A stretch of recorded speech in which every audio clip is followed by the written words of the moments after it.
My brother Christopher Alder was an ex-paratrooper. He was decorated for his services in the Falklands. One night, on the 31st of March 1998, his biggest crime was to go to a nightclub, be assaulted, fall, bump his head, and got taken to the hospital as a complainant. At the hospital, the police went to see him, one of them he was at school with, as a complainant. They dragged him around the hospital, forced him into the toilet, left the toilet door open while he was urinating, dragged him out of the hospital backwards. Christopher was fully compos mentis, stood up, speaking to the security guard, telling him he'll see him later. In a supposed 5-minute journey, he came out the other side, fully unconscious, with his trousers down to his knees, with only 2 flower buttons open. He can be seen dragged into the custody suite, placed on the floor, and he's there for 11 minutes gasping for his life.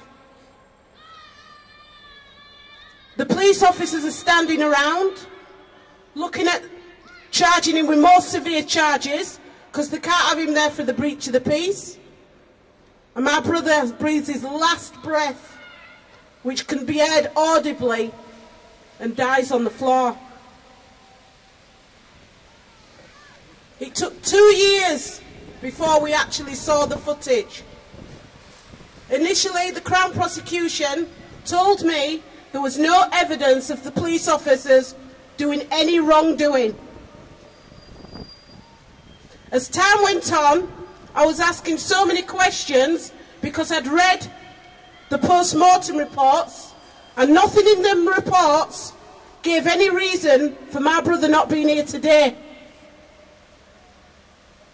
He had a superficial head injury, a mouth injury, and 1 tooth missing. The cause of death was stated as inconclusive. As I read through all the documents before the inquest, one of the officers had 2 CS gas canisters that was sent away for destruction. When I kept harping on about it, they said that they went to get it 2 years later and it was full.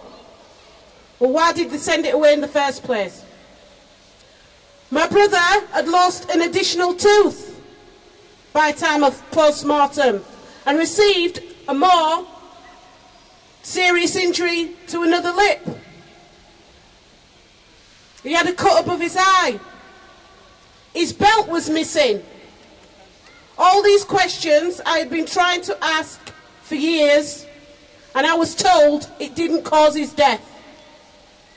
Never once were the police officers questioned into whether they had any dealings with my brother's death.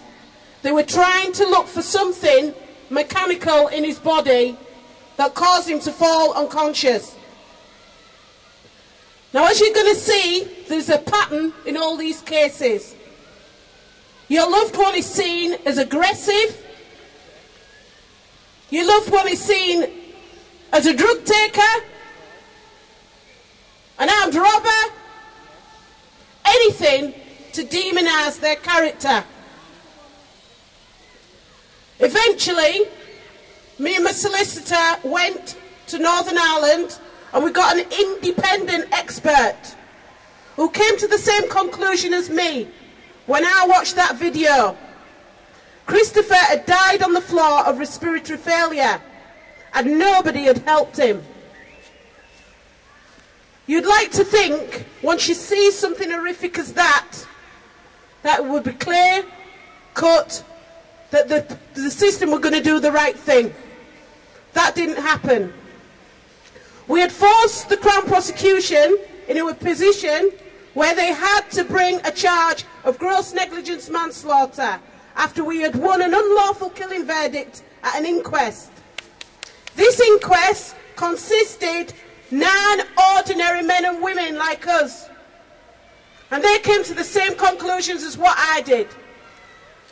So once we got these police officers into court, the CPS set a case that they knew conflicted itself. You've got an apple.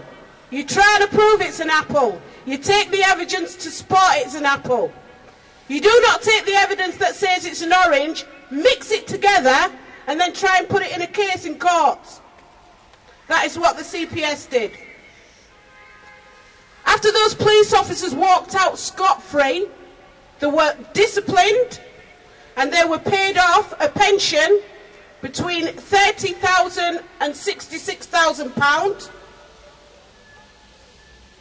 Then we took it, we actually got the video put on the television because I wanted the public to see exactly what happened to my brother.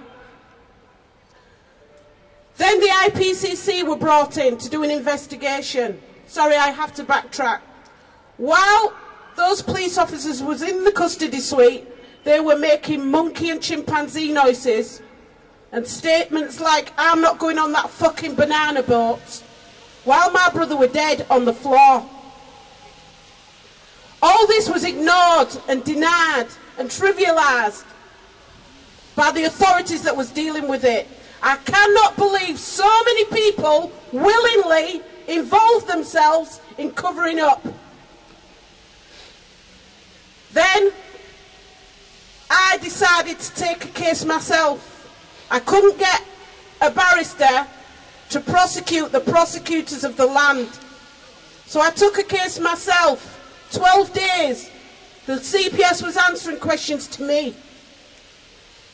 It'd been established that all the concerns about the additional injuries, about Christopher's missing clothes that had been burnt, about the officers going for the treatment the next day to hospital, about the officers' clothes being dry cleaned and returned, about the vans being cleaned, the CPS had done nothing to ask any of those questions whatsoever. Now, if this had been you or me, as ordinary people, that would have worked as evidence against us. And then, because I had no trust in the system, in 2003, set up the case to go to the European Courts of Human Rights.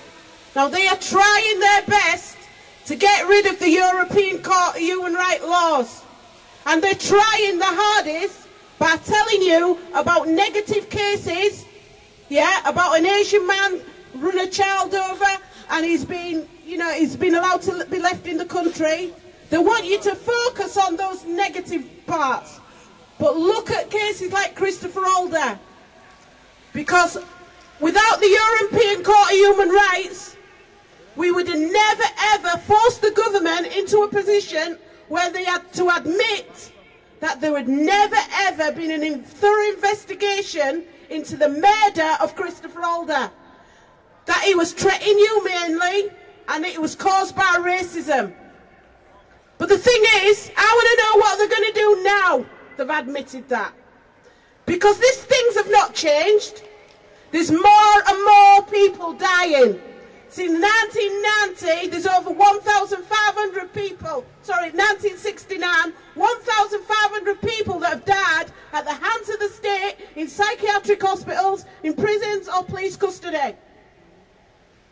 What are they going to do about it? Things have not changed. You've got Anthony Grainger, you've got Kingsley Burrell, and you've got Mark Duggan. You've got many, many more cases in this country that are going to go down the same way. Now it's up to us as the ordinary people to stand up and demand the truth. We have a right. If our loved ones die at the hand of the state, we want to know why. Yes. And we want the answers. Yes. And we want accountability. Yes. Yes. You would have thought that would have been the end of it for my family. A bit of recognition in the European courts, the government admitting that they failed to do what's right. I thought I buried my brother in 2000. We gave him what we thought was a really respectful funeral. We brought the army in to play the last post, and he honestly thought we'd laid him to rest.